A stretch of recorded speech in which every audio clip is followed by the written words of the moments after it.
আসসালামু আলাইকুম রহমতুল্লাহি ওয়া বারাকাতুহু।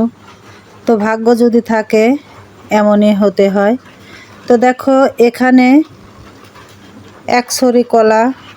তো তোমরা বলতে পারো এক ছড়িতে কয়টা কলা আছে। আমরা মূলত এক ছড়িতে 10-12টা 15টা কলা দেখেছি।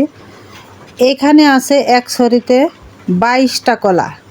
এটা হচ্ছে আল্লাহ তাআলার কুদরতের খেলা। দেখো আল্লাহ তাআলা ইচ্ছা করলে সব কিছুই করতে পারে।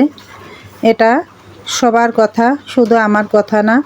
তো দেখো এই ছড়িতে 22টা কলা আছে। এটা একটা অবিশ্বাস্য কথা। তা আমি বিশ্বাস করেছিলাম না। তা আমি যখন দেখলাম 22টা কলা আছে একটা ছড়িতে। দেখো তো আল্লাহ তাআলা দিলে কেউ ঠেকাতে পারে না। এগুলো হচ্ছে আল্লাহ তাআলার নেয়ামত তার বান্দাদের জন্য। তা আমরা তো আল্লাহ তাআলার বান্দা। আমাদের উচিত আল্লাহ তাআলার নেয়ামতগুলো পেয়ে শুকরিয়া আদায় করা। তো আমরা কয়জন শুকরিয়া আদায় করতে পারি? আমরা তো শুধু আল্লাহর কাছে অভিযোগ দিতেই থাকি।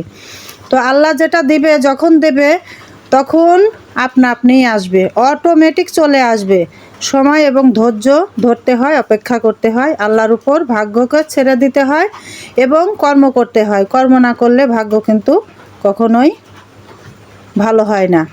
আল্লাহ তাআলা বলছে অবশ্যই তোমরা কর্ম করো এবং ভাগ্যর জন্য আমার উপরে তাকিয়ে থাকো বা আমার দিকে তাকিয়ে থাকো।